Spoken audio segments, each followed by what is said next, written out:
By late afternoon, the air over the Jackson farm had become strangely still. The leaves on the tomato plants barely moved.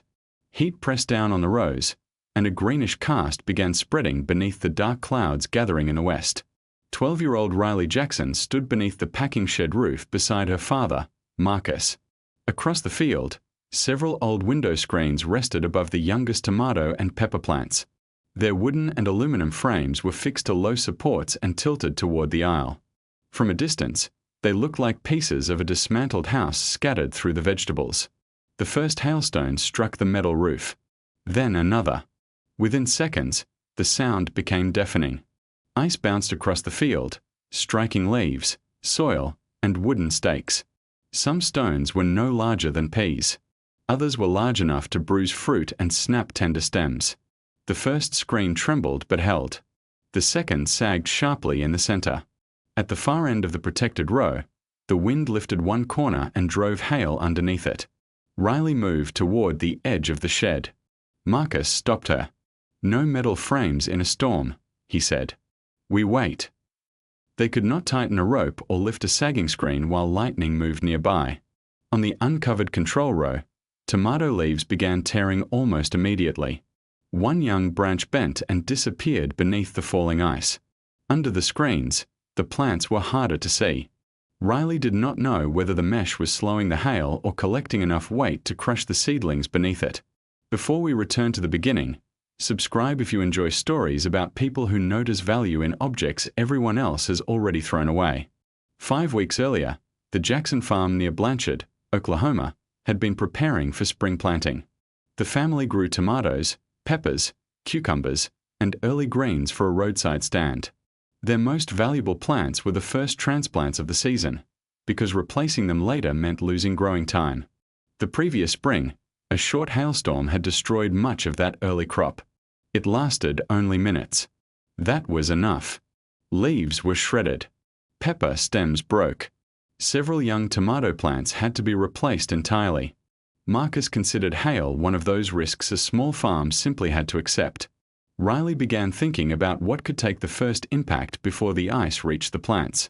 Around that time, several neighbors were replacing old window screens during home repairs. Riley asked whether she could have the discarded frames. Within days, a small stack appeared beside the shed. Some were bent. Some had torn corners. Some still held strong metal mesh. People laughed when they saw Riley collecting them. One neighbor asked whether she planned to build a house for the tomatoes. Riley said nothing. She only wanted to know whether a screen designed to keep insects out of a house could soften something falling from the sky. Riley knew a solid roof would create new problems. Young plants needed sunlight and moving air. Plastic or plywood could trap heat, block rain, and become dangerous in strong wind. A window screen allowed air to pass. It also allowed much of the light through. The mesh could not stop every piece of ice, especially larger hail. But Riley believed it might reduce the speed of small and medium stones before they struck the leaves. She did not try to cover the entire field. Marcus approved a small comparison test over 2 short sections of tomatoes and peppers. Nearby plants would remain uncovered. Before building anything, they inspected every frame. They removed sharp nails, bent exposed metal inward, and discarded rotten wood. Any screen that once held broken glass was rejected unless every fragment had been removed and the frame cleaned completely.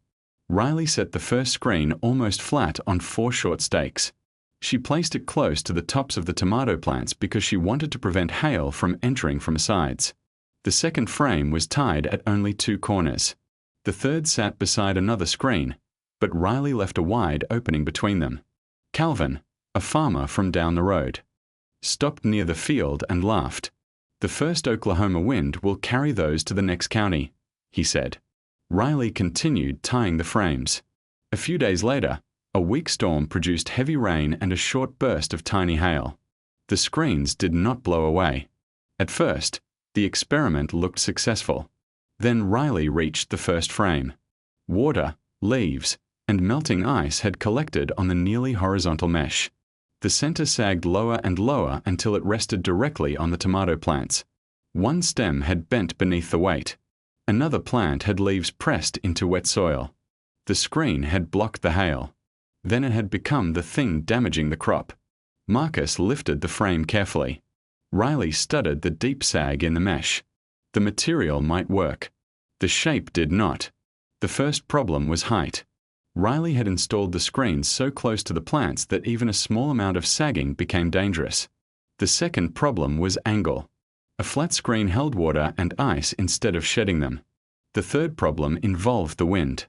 The frame tied at only 2 corners had twisted during the storm. One hard metal edge swung downward and struck a pepper plant.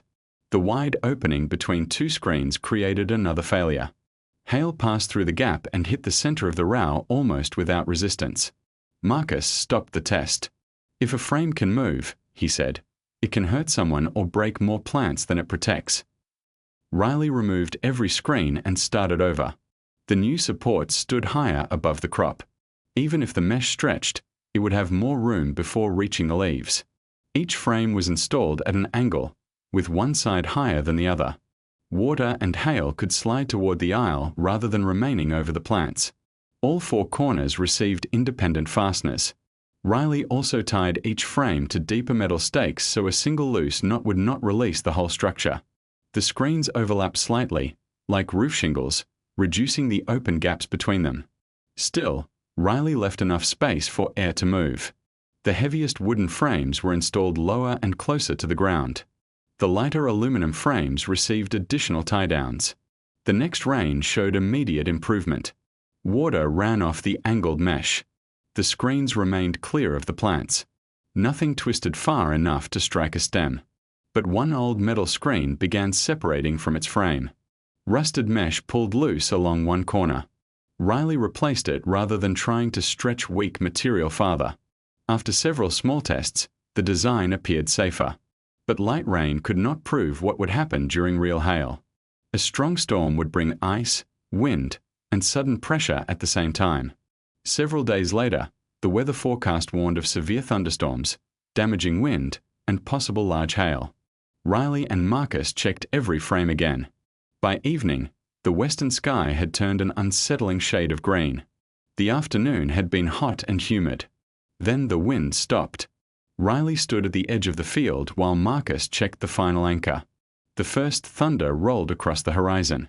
They removed every loose tool and returned to the shed before the storm arrived. The hail began slowly. A few stones bounced from the soil. Then the entire field erupted in noise. Ice struck the screens, the shed roof, the tractor, and the bare ground between the rows. On the uncovered control section, tomato leaves whipped violently. Several split along their veins. One young side branch snapped near the stem. Above the protected plants, the window screens accepted the first impacts. Small hailstones bounced away. Some larger stones stretched the mesh before falling through with less speed. Others shattered on the metal screen and scattered into the aisle. The tilted frames shed much of the accumulating ice. But the system was not perfect. Wind lifted one corner despite the tie-down. Hail entered from the side and damaged 2 plants near the edge. Another screen sagged deeply in the center. It did not touch the tomatoes, but only a small gap remained. The oldest mesh developed a tear. Several larger stones passed through the opening. Riley watched from the shed, unable to do anything. She could see the open control plants bending under direct impacts. The protected rows remained more upright, but the screen shook continuously. A frame could still break loose. A heavy accumulation could still push the mesh into the crop. The storm weakened after several minutes, but rain continued. Marcus made Riley wait until the lightning had moved away and the wind had settled. Only then did they enter the field. One frame had shifted. 2 screens were stretched. Several protected plants had damaged leaves near the edges. On the uncovered row, the injury was far worse. Leaves covered the soil. Some plants stood as bare stems. Yet even then, Marcus refused to call the experiment successful. Hail damage did not always appear immediately. Bruised stems could darken later. Damaged growing tips could stop developing. Plants that looked upright might collapse days afterward. The real comparison would take time. The next morning, Riley and Marcus inspected every plant. Under the screens, several tomatoes had lost individual leaves. 2 plants had been struck through the torn corner. 1 pepper was broken where the wind had lifted the frame. The protection had failed at its weakest points.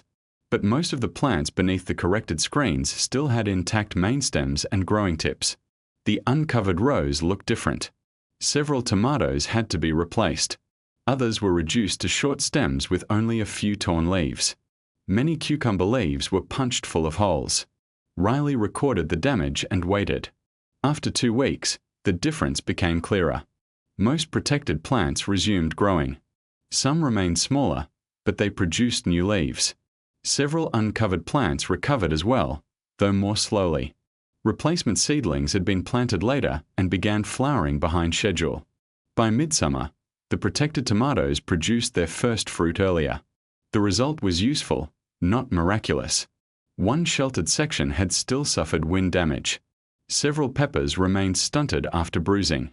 The screens required repairs and had to be removed whenever the family needed clear access for work. The method made sense only for a small number of valuable young plants. Old window screens could not be used carelessly. Weak wood, rusted mesh, sharp edges, hidden glass, and poor fasteners could make them dangerous. A screen installed too low could crush plants. A flat frame could collect water and ice. A loose frame could become airborne during a storm. Calvin returned when the tomatoes had begun recovering. This time, he did not laugh. He studied one angled frame and asked why the upper side stood higher. "So the hail and water slide off," Riley said. "And why do the frames overlap?" "So the gaps do not line up over the plants." Marcus asked Riley to save the measurements from the corrected supports. The following spring, the family did not cover the whole field with old screens. They protected only a few short rows of early tomatoes and peppers that would be hardest to replace. At the end of the season, Riley removed 1 damaged screen. The mesh was stretched. 1 section held a deep round dent left by a large hailstone. Beneath it stood a tomato plant carrying several green fruits. Riley ran her fingers over the dent. She had not stopped the hail. She had only given the ice something stronger to strike before it reached the young leaves.